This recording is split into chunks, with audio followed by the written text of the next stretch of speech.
Eu sou José Arnóbio Ferrão. Estamos iniciando mais um programa Momento da Cidadania pela TV Gente da Gente, a sua revista eletrônica. Mais uma produção de Cláudia de Bulhões. Este é um programa de entrevista feito para você, telespectador, que terá a oportunidade de assistir temas relacionados à cidadania. Hoje teremos a participação do nosso amigo Fernando Teles de Farias. Ele é aposentado do Banco do Brasil e atualmente é o presidente do Conselho Estadual de Defesa dos Direitos Humanos de Alagoas. Ele também tem outras participações aqui no estado de Alagoas. Ele é secretário do Conselho de Usuários da Caixa de Assistência dos Funcionários do Banco do Brasil, segundo secretário do Fórum de Combate à Corrupção, membro do Conselho Estadual de Segurança Pública do Estado, membro da Associação de Proteção e Assistência Carcerária de Alagoas e membro do Comitê de Prevenção e Combate à Tortura do Estado. Na entrevista de hoje, abordaremos alguns assuntos mais direcionados aos direitos humanos e à cidadania. Então, pessoal, fiquem ligados e assistam toda a entrevista no dia de hoje. Fernando Teles, seja bem-vindo ao nosso programa Momento da Cidadania. Pois não, Ferrão, estamos aqui à sua disposição para quaisquer perguntas que os senhores queiram formalizar. Fernando Teles, qual é a função do Conselho Estadual de Defesa dos Direitos Humanos de Alagoas? Bom, a princípio eu diria que a função primordial é investigar os desvios inerentes aos direitos humanos, né? Esses desvios, vocês antes fazem uma investigação quando são denunciadas ou vocês já encaminham direto para as providências de autoridades competentes? Não, exatamente. Tudo começa com... Você abordou aí dois assuntos importantes, né? Uma das funções seria a investigação desses desvios, né? E a outra seria dar encaminhamento às denúncias recebidas pelos conselhos, encaminhando-as para as autoridades competentes.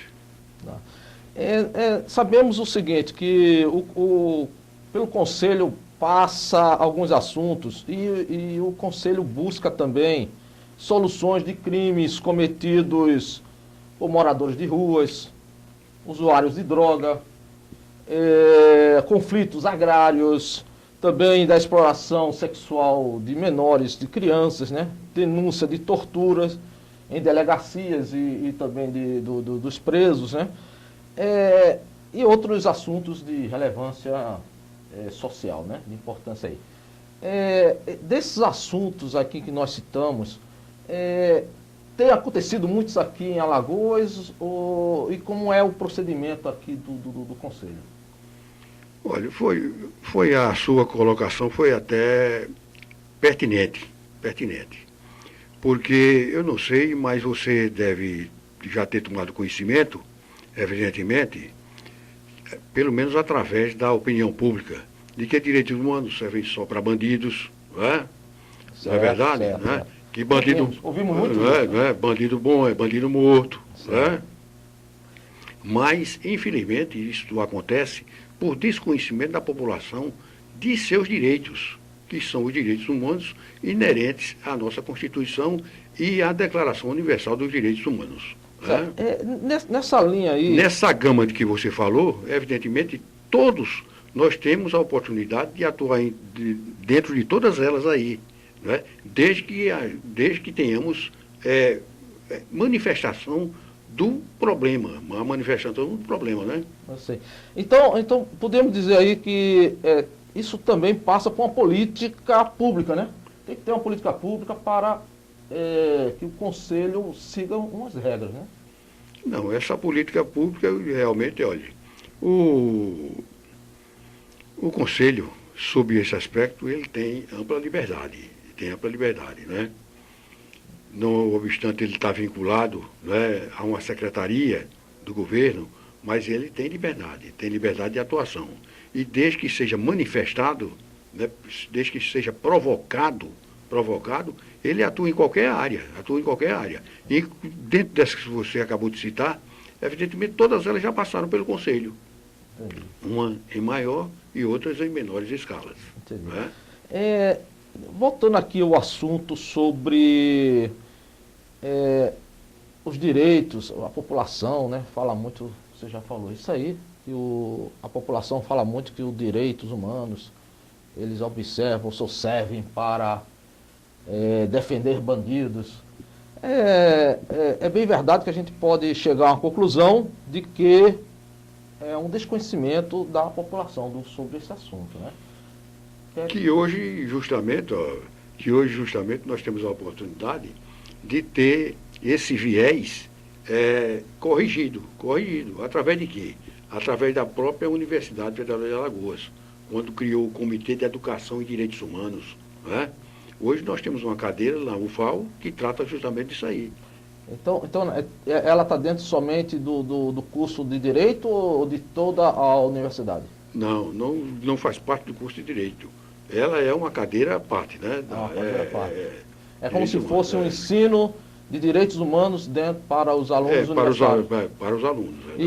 E só está somente na UFAL ou ela pode ser expandida para as outras, como o SESMAC, a FITS e assim por diante? Ela tem essa pretensão também do Conselho? Aí realmente eu não sei das pretensões da UFAL, né? Realmente não sei das pretensões da UFAL. Agora, evidentemente, que até você analisar hoje, as nossas polícias, quer seja militar, quer seja civil, hoje é uma condição.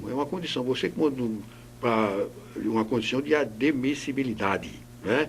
Para você entrar numa carreira de policial, você tem que se submeter a um curso de direitos humanos. Entendi. Né? Entendi. Poderia falar para o nosso público quais são os serviços que o Conselho presta ao cidadão? Por exemplo, eu tenho um problema de violência contra o cidadão e visando aí assegurar o pleno exercício da cidadania. Tem um site, um telefone para que o cidadão possa procurar o Conselho? Ou como é que isso funciona? Não, o Conselho hoje, Ferrão, ele funciona na rua Senador Mendonça, antiga Rua do Livramento. Eu não sei se é no centro da cidade, né? No antigo fórum, né? No calçadão ali, né? Pronto, no calçadão, número 153, exatamente em frente a uma agência do Banco do Brasil ali no centro. Né? Em frente a uma agência do Banco do Brasil no centro. E o telefone para contato lá, o nosso é 3315-1844. Né? Só é chegar lá e preencher um documento dizendo os problemas que aconteceram e aí não, evidentemente você quando chega ao Conselho com alguma pretensão, né, e alguma reclamação, você tem que ser aberto um termo. Né? Tem que ser aberto um termo. Então, mediante esse termo, nós damos a abertura desse termo, nós damos o encaminhamento necessário à autoridade competente. Dependendo do caso, tem que se também ir para a delegacia abrir um boletim de ocorrência? Não, só se ele já chegar lá no Conselho sem esse boletim de ocorrência. Sim. Porque o boletim de ocorrência é uma fase preliminar dele. Tá. Né? Se ele chegar, então vocês orientam para ele... Se orienta para ele abrir um BO, né? Tá certo. Essas informações são bem importantes para o nosso público, porque é uma matéria, um assunto que poucos conhecem, né? E se quiser também, nós temos também o e-mail, né?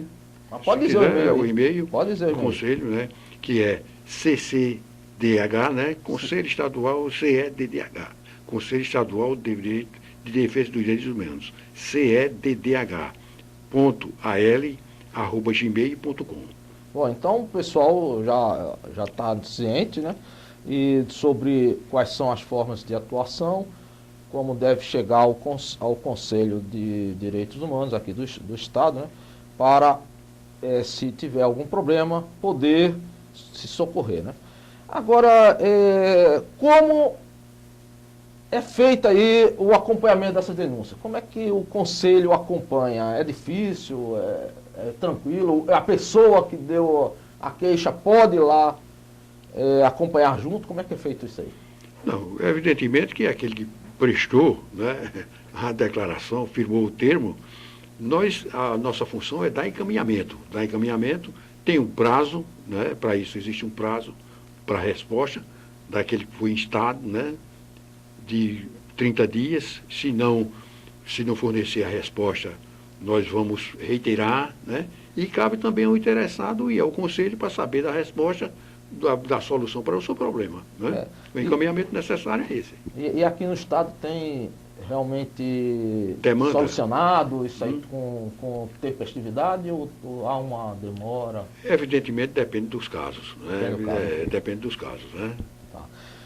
Nesse momento, nós vamos passar um pequeno vídeo de Direito de Todos, que é da Secretaria de Direitos Humanos da Presidência da República. Respeitar os direitos humanos é respeitar 100% a liberdade. Respeitar os direitos humanos é respeitar 100% a cidadania. Respeitar os direitos humanos é respeitar 100% a diversidade e a paz. Respeitar os direitos humanos é respeitar 100% a dignidade e a democracia. Onde tem respeito, tem direitos humanos. Onde não tem, diz que 100. Diz que 100. Diz que 100. Diz que 100. Defender os direitos humanos é uma tarefa de todos. Faça a sua parte. Denuncie. Dando continuidade à entrevista com o presidente do Conselho Estadual de Defesa dos Direitos Humanos aqui de Alagoas, seu Fernando Teles, no programa Momento da Cidadania pela TV Gente da Gente. Agora pergunto, qual é a sua visão em relação aí aos direitos humanos, no caso que ocorreu aí no Rio de Janeiro, o Rojão atingido, o repórter cinematográfico da TV Bandeirante. Tem alguma coisa para que o direito humano pudesse fazer para a família, alguma coisa assim? Ferrão, esse caso, evidentemente que a gente não pode nem classificá-lo como um caso isolado, né? Porque essas manifestações, elas vêm acontecendo desde junho de 2013, né? Desde junho de 2013 que vem acontecendo essas manifestações. E, evidentemente, o que a gente não pode, como você sabe muito bem que qualquer manifestação é democrática, né? É democrática, viável, né? Necessária, né? No nosso Estado democrático de direito, não tem problema nenhum. Agora, o que a gente não pode confundir são essas manifestações que são necessárias com baderna, né? Com baderna, com violência, né? Você pode conseguir tudo o que tem direito, mas através de quê? Através da legalidade. Através da legalidade, né? Você abordou o problema do rapaz, que era cinegrafista da Band. Da Band. Da Bandeirante. Da Band, né? Repare, evidentemente que ele não tomou as precauções necessárias. Porque você, nos Estados Unidos, ou qualquer outro país, se um cinegrafista, se um repórter está fazendo uma cobertura daquela natureza, ele está, no mínimo, com capacete, está entendendo como é? Mas, infelizmente, a gente só olha para o problema quando a porta está arrombada, não é? Não é verdade? Né? Quando o problema está feito, que não tem mais jeito, tá dizendo, mas rapaz, devia estar com isso, com aquilo, prevenido, né? Preparado, né? Mas isso não justifica a violência que veio com o rapaz. Sem dúvida nem com nenhuma. ele, nem com outro qualquer. Sem dúvida. E eu usar um rojão daquele... não tem, né? Violência não. Pronto. É a mesma situação de um jogo de futebol que aconteceu aí no exterior, com o time aqui do Brasil. Que faleceu o estudante. Não foi? Faleceu um estudante. Não me falo, foi na Colômbia, foi na Colômbia, parece, não sei bem, né? Pai, você vai para assistir um jogo de futebol, você vai para quê? Você leva a sua família, leva seus filhos, até de menores, né? Para quê? Aparece o cidadão lá com o rojão daquela natureza para estar fazendo uma besteira daquela. Nesse caso aí, nesse caso aqui que é o Santiago Andrade, né? Que é da TV Band, o apoio dos direitos humanos à família, como é que ficaria compatível ou por ter já encontrado os autores, já se encerra por aí as coisas. Não, a questão dos autores é da área penal, né? É da área penal, né? Aí é outra coisa. Mas na área da assistência social, desde que motivado, né? Desde que motivado, o Conselho daria tranquilamente todo apoio à família. Né? Isso é muito importante para que o nosso público aí saiba que tem essa ajuda do pessoal dos direitos humanos, né? Nós estamos lá justamente para isso. É uma das funções, né? E a pessoa não pode esquecer que direitos humanos para todos, não é para a minoria, é para todo mundo. E assim é que nós entendemos, não é isso? Não, tranquilo. Olha, aí o pessoal chega, a população em geral, aí reclama muito sobre o aspecto dos direitos humanos, dá uma certa assistência aos reeducandos, né? Sim. Aos presos. Né? Não sei se você já ouviu também isso aí. Já ouvi, né? muito. Mas por que é que os direitos humanos chegam na penitenciária? Em primeiro lugar, porque nós temos um representante da pastoral carcerária no Conselho. Então, ali dentro ele já informa os problemas. Além de informar, nós, enquanto participantes da pastoral, nós sabemos dos problemas por que os reeducandos passam. Tá vendo? E levamos isso para o Conselho. Levamos isso aí para o Conselho e tentamos resolver. Mas nesse problema aí é mais os problemas de tortura ali dentro, também briga entre os facções. facções. Então está falando mais nesse sentido, né? Sobre todos os aspectos. Né? Porque a pastoral, ela lida muito com o aspecto espiritual.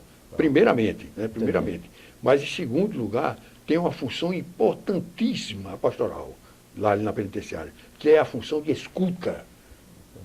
Não sei se você entende bem, né? Entendo. Né? O preço está ali, rapaz, ó, recolhido numa miséria, porque aquilo ali, eu jamais, se eu tivesse que passar algum dia por um negócio daquele, eu acho que eu morreria antes de entrar. Eu sei como é. É uma coisa que nós devemos melhorar, né? Que é o sistema carcerário, né? Tranquilo. Não só aqui, né? Não só a nível doméstico. A gente está falando... A gente vê um problema lá que está acontecendo no Maranhão também, né? Pronto, Maranhão. Maranhão, aquilo ali está trazendo muitos problemas. De vez em quando a gente ouve por aí, né? Ouve e vê. Né? Por exemplo, em Brasília, fizeram uma vez uma invasão na penitenciária lá, e fizeram churrasco de preso, né? Quer dizer, incendiaram a penitenciária, o pessoal tudo trancado à base de cadeado. Tá vendo? Você vai no Maranhão, você citou Maranhão, lá no Maranhão, os presos misturados aos porcos, né? Em outras cidades aí, chegaram a cortar, segundo o conhecimento, chegaram a cortar até os pratos onde se seriam servidos a alimentação, e passaram a servir essa alimentação em saco plástico. Em vez de estar educando, nós estamos prejudicando toda a educação. Deseducando, e além de deseducar, levando o cidadão, porque ali, outra coisa que não existe na penitenciária, é uma triagem. Você separar os bons dos maus. Você sabe que toda comunidade existe isso. Né? Aí você mistura tudo, aí o que é que vai acontecer? Os bons vão terminar se tornando maus. Por quê? Porque aquilo ali se torna uma universidade. Né? Do mal, né? Do mal. Agora, aproveitando essa deixa aí, nós estamos falando aqui do sistema prisional, né? Penitenciário. Eu queria ver aqui, levantar ações polêmicas que a gente vê por aí, que há discussões a respeito da possibilidade da redução da maioridade penal para alguns crimes, né? E algumas correntes professam aí que menor infrator não deve ser tratado como bandido. Então, nós temos aí dois lados. Redução da maioridade penal para alguns crimes, né, até de onda, né, que seria mais aí pensado. E a outra é a corrente do que o menor não pode ser tratado como bandido. Como é que os direitos humanos vê essa polêmica aí? Ferrão, nosso problema não está na maioridade ou menoridade. Né? Nosso problema passa pela educação. Sim. Né? Nosso problema, aí, quanto à maioridade e menoridade, nós temos que dar educação a esses jovens. Né? Dar atividade de lazer. Aí você vai sentir que realmente os jovens vão se afastar da criminalidade. Né? Uma o pessoal defende a menoridade, né? Você reduzir, chegar hoje querem passar para 16 anos, daqui mais uns 5 ou 10 anos querem passar para 10 anos. E como é que vai ficar isso? Entendi. Mas essa relação aí de menor não poder ser tratado como bandido tem muito a ver também com algumas unidades de internação, né? Não pode, porque... que querem colocar ali agentes penitenciários e não os monitores que seriam aqueles que reeducam os menores infratores. Porque, olha, você tem, no sistema você tem a prisão natural, né? Porque o menor, ele não está preso, Ele está ali para ser o quê? Ressocializado. Sem dúvida. Ressocializado, não é preso. Tornar para a sociedade uma pessoa boa. Você não pode confundir e levar um agente penitenciário para uma UIM. O que é UIM? Unidade de Internação de Menores. Né? Você está entendendo? Não pode. Né? Quem tem que tratar de menores, né? É outro segmento. Né? Isso tem a ver também com o Estatuto da Criança e do Adolescente. Está tudo bem... É do ECA. Está também aí, já dentro do ECA, está também preconizado isso aí tudo, né? Tudo. Isso aí tem tudo no ECA. Assim como, se você for tratar do sistema penitenciário, você vai conseguir tudo onde é que está? Na LEP, que é a Lei de Execução Penal. Sim. Tudo ali. Ali tem todos os direitos e obrigações do reeducando. Falando nisso aí, nós temos uma notícia aqui interessante, que é o manifesto pela reforma da Lei de Execução Penal. E nessa manifestação aqui, eles preconizam aqui o manifesto pela reforma prisional no Brasil, que nós já falamos aqui, que é interessante, a educação, né?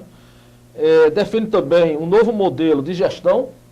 E aqui eu achei interessante que eles preconizam aqui que a função de diretor e supervisor, ela deve ser exercida por profissionais formados em curso superior de tecnologia de serviços penais. Concorda com isso? Tranquilo. Estariam mais preparados. Além de mais preparados, você evitaria o quê? Você evitaria a militarização do sistema prisional. Tá. Eles passariam... Que é condenável. Porque aqui ele diz também, essas pessoas formadas, eles deveriam atuar na gestão de serviços penitenciários, garantindo a segurança e promovendo a disciplina, a saúde e a qualidade de vida e a inserção social. Você tocou no ponto aí, que justamente eu estou não seria, a época que eu entrei nesse sistema foi em 1979. E era através da APAC. O que é a APAC? A APAC é a Associação de Proteção e Assistência Carcerária, do qual eu citei aí que sou membro lá, né? Que hoje faz um trabalho conjunto com a Arquidiocese de Maceió, que é juntamente com a Pastoral Carcerária. Pastoral Carcerária, né? Vinculada à CNBB, que é a Confederação Nacional dos Bispos do Brasil. A APAC, ela data de 1972. Aqui foi instalada em 1979, aqui no estado, né? 1979. Ferrão, olha, ela evoluiu tanto de lá para cá, de 1972 até hoje, que se você for hoje a Minas Gerais, né, você vai ver algumas cidades, né, algumas cidades lá em Minas Gerais, que possuem o método APAC. O método APAC. Segundo as estatísticas hoje existentes no país, afirmam categoricamente que esse sistema APAC, que é administrado, o sistema prisional, ele é administrado por essa associação, a APAC, juntamente com os educandos. Isso é importante, né? É importantíssimo. Só para destacar, você observa o seguinte, que nessas penitenciárias administradas pela APAC, juntamente com os educandos, o custo de operacionalização do sistema é reduzido em 30% da despesa hoje existente do sistema comum. Em 30%. uma boa né? parcela. Ótima, ótima, né? E tem mais. 90% dos educandos assistidos por esse sistema não recidem no crime. 90%. 90%. Então, é porque está sendo bem planejado E orientados, executado, e orientados, né? ok. Ao passo que no sistema comum, dá-se justamente o contrário. Só 90% não são, se- 90% são reincidentes. Quando volta para a sociedade e volta para o crime outra vez. Volta para o crime outra É, vez. e ainda nesse manifesto, queria a tua opinião. Eles também falam aqui da PEC 308, que é de 2004, que ela reporta aqui a criação das polícias penitenciárias federal e estaduais. É importante também ter essa polícia penitenciária para a atuação dos presídios ou não? Olha, eu diria que essa afirmativa aí, ela só caberia, tanto uma polícia como a outra, em casos excepcionais. Né? Em casos excepcionais. Seria para fazer a segurança do É, perímetro? é. Só em casos excepcionais. Só para fazer a segurança? Só em casos excepcionais. Entendi. Nós tivemos aqui em Alagoas uma devolução de uma importância aqui de 836 mil para a União e que seria usado para os presídios. Veja bem, diz a matéria que o montante seria utilizado para a construção do módulo de saúde no presídio Desembargador Luiz de Oliveira Souza. Que já foi desativado. Já foi desativado. Esse presídio é o de Arapiraca. Arapiraca, né? É interessante porque ele fala aqui outra coisa também. E a construção de um centro cultural ecumênico da penitenciária feminina de Santa Luzia. Não é de Santa Luzia, é Santa Luzia. Santa Luzia. Santa Luzia. É o feminino, né? Feminino. Presídio feminino. O motivo alegado pela Superintendência Geral de SEGAP. Administração Penitenciária SEGAP. Diz que os dois contratos foram cancelados pelo governo federal por ter identificado que as obras não criariam novas vagas no sistema prisional. Então eu estou vendo aqui que há um conflito aqui. Nós estamos querendo construir algo para reeducar, como é esse culto ecumênico, e o governo federal está querendo, a qualquer custo, aí, que abra mais vagas. Qual é a tua opinião sobre isso? Evidentemente que, a princípio a gente teria que dar prioridade, né? Não só o centro ecumênico, mas a proporção de outras atividades. Sim. Ali dentro da penitenciária. Sem dúvida, né? sem dúvida. Né? Mas talvez o dinheiro aí só desse para fazer essas duas atividades, né? Viu? Mas nosso grande problema hoje é justamente a superlotação carcerária. Né? Eu, antes de vir para aqui, eu me acordo relativamente cedo, recebo um periódico local em casa, leio, e já tinha tomado conhecimento até ontem, né, de que tinha havido ontem um motim no Cadeião, aqui. Tá. Motim no Cadeião, né, por problemas diversos, né. Você quando vê um preso, um reeducando, participar de um motim, de uma revolta, você vai observar, vai estudar que eles têm razão. É mais um problema de lotação, superlotação. Não só de lotação, mas de outros problemas a que eles estão submetidos. Há outros problemas que eles estão submetidos. Falta ali a dignidade para o cidadania. Má qualidade de alimentação, má qualidade da água, não proporcionam banho de sol a eles, né? Fazem uma visita íntima vexatória àqueles que vão visitá-los. Tá vendo? Tudo isso aí proporciona uma revolta no preso. Então, só complementando, né? Então você vê, numa revolta dessa que aconteceu ontem, foi ontem à tarde, lá no Cadeião, eu já tomei conhecimento, e você chega à conclusão de que no Cadeião existem dois módulos. Em ambos os módulos, somando a capacidade dos dois, é de 200 para 260 reeducandos. Você sabe quantos reeducandos tem nos dois módulos? Não faço nem ideia. 500 e tantos. Então, 500, o dobro, quer dizer, quase 100% a mais. Talvez tenha que dormir um e outro ficar acordado. Acordado. Tá fazendo o revezamento. Aí eu pergunto a você, como é que você quer ressocializar o homem? Então, de qualquer maneira, então a gente chega a uma conclusão que precisa realmente ter uma reformulação ou uma reforma do sistema prisional, até com construção de novos presídios, para que esses presos possam ter melhores condições de ser reeducados. É isso? Aí você tocou em outro ponto, né? Aí a gente vai conversando, vai alimentando, né? Vai trazendo ideias, vai alimentando. Né? Aí você veja, né? Aí se você chega aqui no complexo prisional, aí entupido, né? Como você viu, né? Não tem mais onde colocar. Não, você não tem, a verdade é essa, né? Tanto que você observa as cadeias. Já estão também todas superlotadas, né? Para onde você vai, tudo superlotado. Rapaz, por que você não... Olha, porque você... Aí você tem o regime, os 3 regimes, né? Regime fechado, semiaberto e aberto, né? São os 3 regimes, né?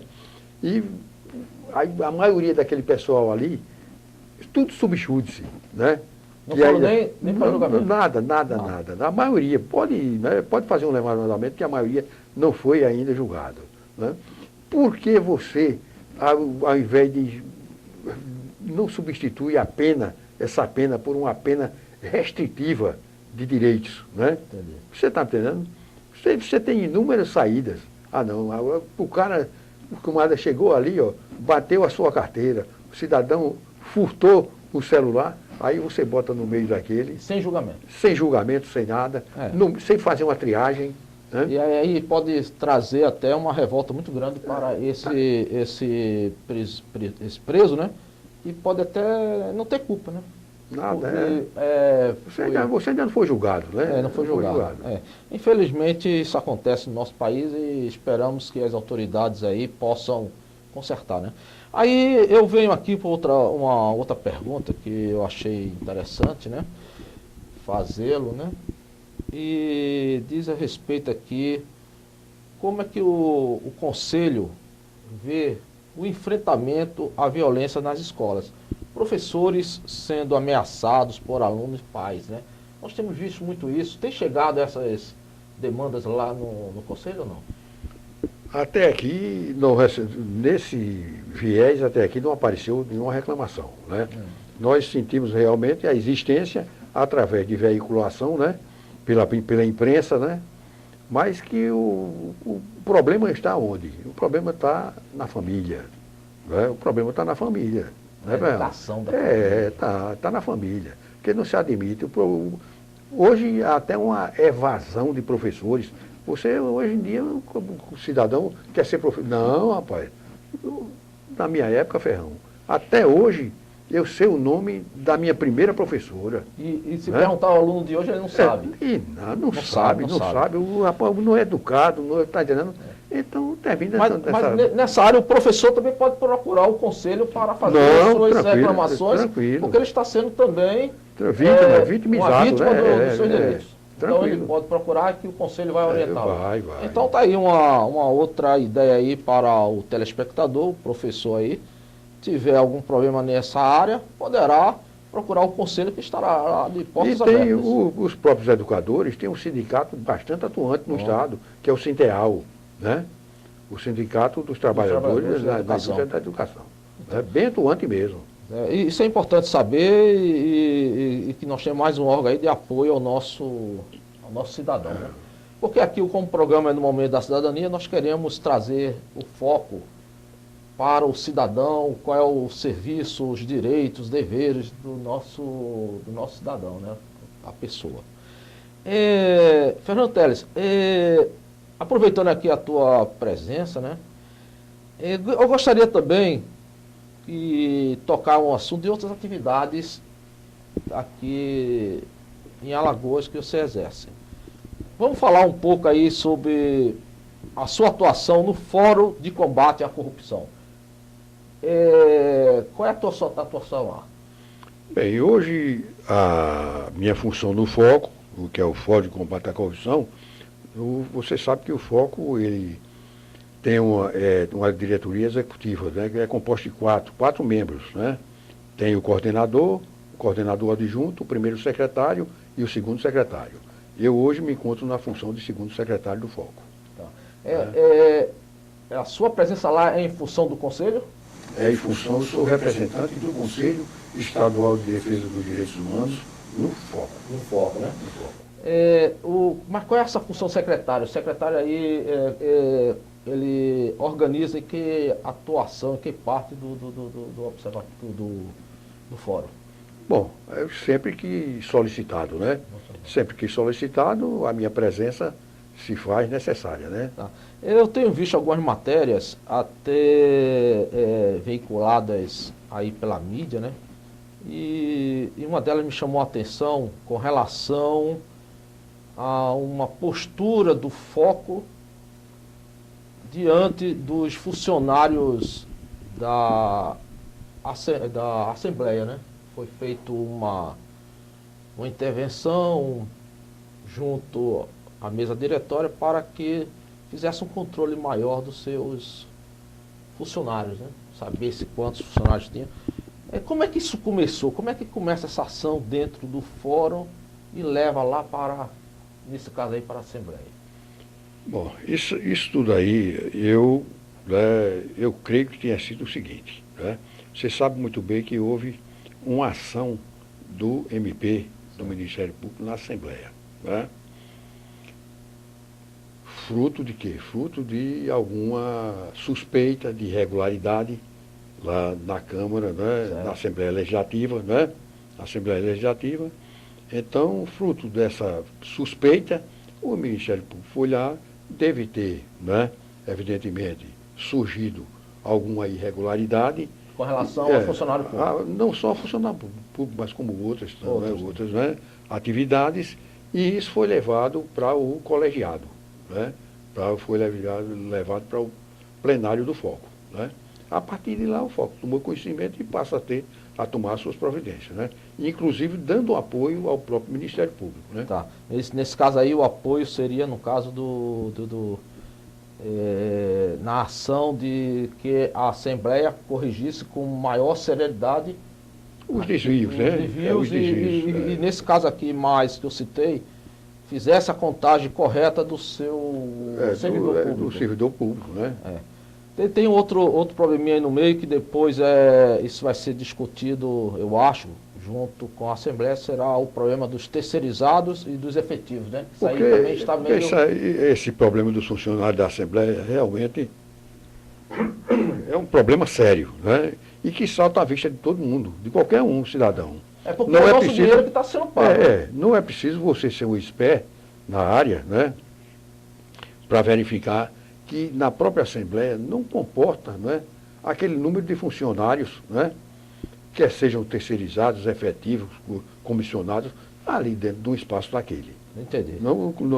Tanto que nesse levantamento, após esse levantamento efetivado pelo MP, o que foi que aconteceu? A própria Assembleia,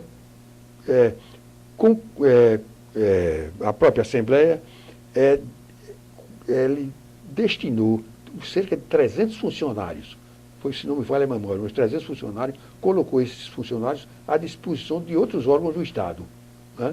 Aí eu lhe pergunto, como é que um órgão consegue colocar 300 funcionários à disposição de outros departamentos do Estado? Pai, o que é que estariam fazendo esses 300 funcionários lá dentro da Assembleia? Eu sei, entendi. É um negócio. E tu tem outra função também, que é o Parlamento Jovem e uma experiência interessante lá em União do Palmares, né? Como é que é a tua atuação no Parlamento Jovem? O Parlamento Jovem ele está caminhando bem, né? Graças à atuação do coordenador, né? Que é o Pedro Guido. Que é o Pedro, nosso Pedro Guido. Eu quero dizer ao público que o Pedro Guido, que é do Instituto Silviana, será o próximo nosso entrevistado aqui. É interessante também a entrevista com ele. Continue aí, por favor. Então, graças à coordenação do Pedro Guido, vem funcionando bastante a contento, né? E a nossa última intervenção lá foi justamente aquela audiência pública, né? Da qual nós tivemos a oportunidade de participar, né? Juntamente com você, né? Você também estava presente também lá, estava né? presente lá. Naquela audiência pública. E vai caminhando bem o Parlamento Jovem, né? E eu digo sim, e digo uma coisa, gostei muito, é um Parlamento Jovem aí, eu acho que todos os municípios deveriam aí aderir, né? Aderir. porque é uma coisa interessante, porque a população, principalmente os alunos, vão aprendendo o que é cobrar do gestor público a participação do orçamento, ver se o gestor público está realmente fazendo aquilo que prometeu e assim por diante. E isso dentro do que o foco já faz, que é o controle social. É muito interessante isso. E isso nós vamos falar muito quando tiver aqui o professor Pedro Guido. Nós vamos falar do Parlamento Jovem, porque ele é o coordenador do foco nessa área. Bom, aí dissemina entre os jovens a cidadania, né? Sim, é o espírito de cidadania. A cidadania é tudo, é a participação da população no monitoramento dos recursos públicos, ou da gestão pública, vamos falar assim de uma maneira geral, né? Eu sempre me reporto ao seguinte, na minha época de estudante, né? Olha que já tem muito tempo isso, né? Estudante, naquela época era estudante secundário, né? Então, naquela época, nós tínhamos os grêmios estudantis, nos colégios, nas escolas, que funcionavam muito bem. Era onde surgiam as novas cabeças, os novos líderes, né? Bons ou maus, mas surgiam, né? A verdade é essa. Hoje em dia, os jovens não têm essa oportunidade. E essa oportunidade eles hoje estão tendo através de quê? Através do Parlamento Jovem, que é um projeto da Caravana de Cidadania do Foco. Tá, Fernando Teles, infelizmente o nosso tempo está acabando e neste momento eu gostaria que levasse o nosso cumprimento a todos os integrantes que fazem ali o Conselho Estadual de Defesa dos Direitos Humanos de Alagoas e dizer que nós estamos aqui reconhecendo que é uma equipe com espírito abnegado, né, para ajudar o próximo e facilitar a vida de cada cidadão, aquele que procura lá o conselho. Então leve esse recado para os integrantes do conselho, aqui da TV Gente da Gente, né? E agradeço aqui a sua presença no programa Momento da Cidadania, pela TV Gente da Gente. Ferrão, nós só temos que agradecer, né, a você, a direção aqui da TV, né? E também nos colocarmos à disposição de todos vocês, né? E dizer da importância, né, desse momento, né, do programa, né, para toda a população. Estamos encerrando o nosso programa Momento da Cidadania, da TV Gente da Gente, uma produção de Cláudia de Bulhões, e no momento agradecemos a sua audiência e até o próximo programa.